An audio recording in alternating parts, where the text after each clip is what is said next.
Hello, very beautiful community. Let's talk about the security guarantees for Ukraine that Europeans have put on the table this week, which Mr. Zelensky has called theoretical.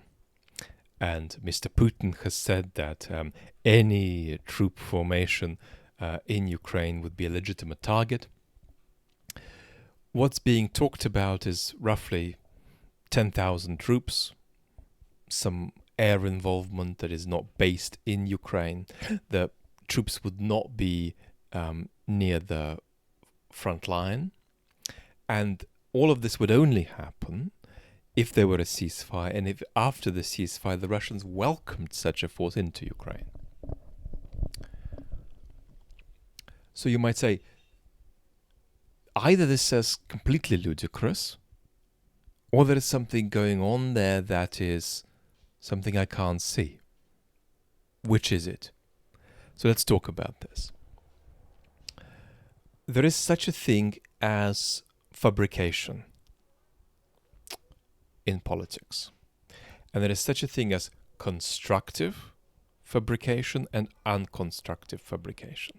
Unconstructive fabrication, just saying that you can get from A to B when you can't, and nothing good will come of you telling people that you're going to get from A to B. Constructive fabrication is when you get from, when you say you can get from A to B, even though it's impossible or unlikely, and you don't get to B, but in the process of talking about it, you get some important secondary benefits. It might be that you end up getting a little bit closer to B than you would have without saying that you're going to get to B. It might be that some other aspirations of yours will be realized as a result of this fabrication. So if I say that I'm going to jump 9 feet high in the air, and I can't even jump a millimeter now because I can't stand up, but imagine I'm in a different body and I'm going to jump 9 feet up in the air. I say I have committee meetings about how I'm going to jump 9 feet in the air. It might be that in the process, people will first of all buy me a lot of chocolate because they're going to be impressed with my project. It might also be that I'll train a bit, that people will get me better shoes. And so I'll end up jumping not 9 feet, but 3 feet and a couple of inches. And I wouldn't have jumped these extra couple of inches unless I'd gone through the kerfuffle of talking about how I'm going to jump 9 feet up in the air. So that's what fabrication in politics is all about. And it's not necessarily wrong. I mean, in some political environments, fabricated hope is better than no hope at all. So, which kind of fabrication is this? Is this constructive or is this unconstructive? Let's say, even though it's hard, and I think it's unconstructive, but let's say let's try to be positive for a moment. Well, there is an aspiration to look effective in the light of your domestic political audience when European leaders do this. But there is also an aspiration to inflect Trump's actions. Trump's pro-Russian, but Trump's erratic. Trump hasn't thought through seriously the issues at hand, and he can't get advice on them, so he's kind of lost. And so maybe there is a possibility of making him a little bit less pro-Russian by making it look like the Europeans are doing their bit and making him put more pressure on the Russian side. Now there is another aspiration, and that is that potentially, if there were a ceasefire, if the Russians do agree to it, which they won't, but if they do, which they won't, but if they do, then maybe we could seriously say that we're doing this in part because there is a possibility of putting that force into Ukraine. So there's a multiplicity of aspirations in this process, and the key aspirations are indirect. They aren't about getting the thing done that you're talking about getting done. So where are the Ukrainians on this? I think the Ukrainians sort of unenthusiastically welcome this. it's in Ukrainian domestic affairs preponderantly the view now that Ukraine needs to be strong to defend itself. It can't rely on Western security guarantees. So the key position of the Ukrainian government is make us stronger by giving us stuff. Don't give us security guarantees because they're not. It doesn't look like those are going to be real.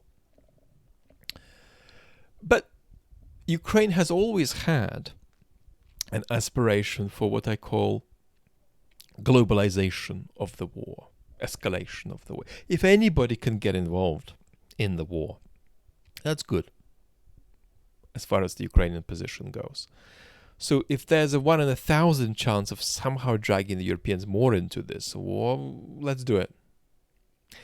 We won't be successful, likely, but what the hell? 1 in 1,000 is better than 0 in 1,000. So there's a kind of unenthused sort of positive outlook on to these Europeans, at least talking about doing something that they might not do. Talking about it's probably better than not talking about it.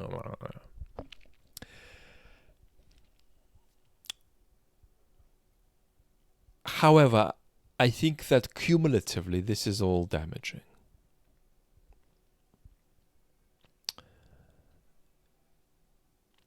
Number one, the Europeans do not want to be in a direct conflict with Russia over Ukraine, period. That won't change. So there is no prospect of this force, if it got to Ukraine, engaging in direct conflict with Russia. There is also little to no prospect of any consequences occurring if that force were attacked by the Russians. Right, I recommend high skepticism about that. Next problem is that, of course, you need the Russians to agree to this. That's the European position. But the Russians have no reason to agree to it unless they are forced into a much weaker position than the position they currently occupy. In their current position, they have no reason to agree to this.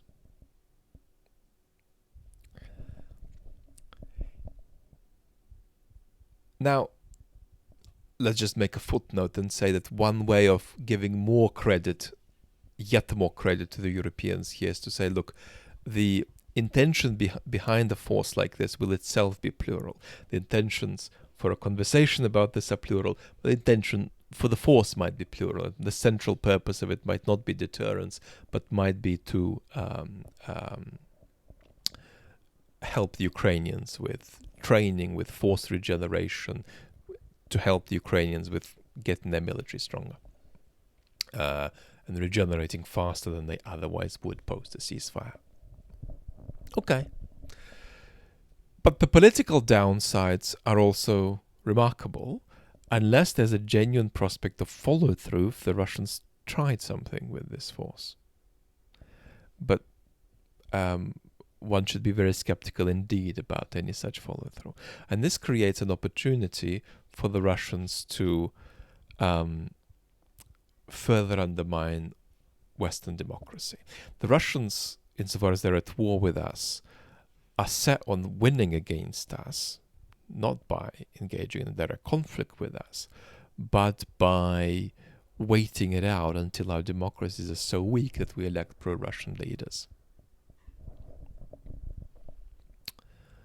And the West's hypothetical force in Ukraine being challenged as a tripwire without consequences, with the world thereby discovering the tripwire wasn't really a tripwire, that would be a deflating outcome for Western democracy's capacity to take themselves seriously.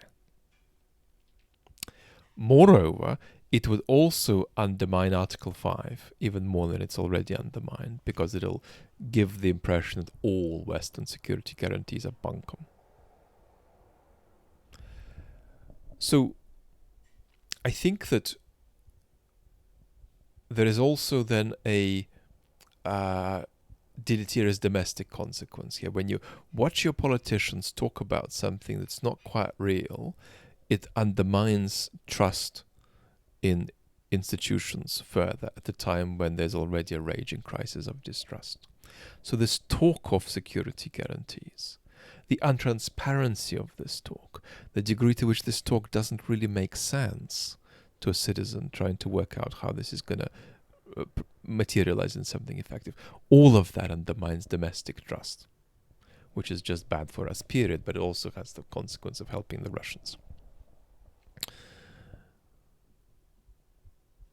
What's the cause of this? The cause of this big picture style is that the European project is in decline and there is no alternate project available at the moment, and there is no clear way of resuscitating the European project, making it make sense. And the more crisis of trust there is in individual Western democracies, the weaker the perceived legitimacy of all European Union institutions will be. So, partly, I recommend seeing talk of Europe giving Ukraine security guarantees as sort of, incoherent utterances that are compensation for an incapacity to say anything strategically coherent on behalf of a multi-country political platform that is increasingly drowning in incapacity. Vlad, let's left.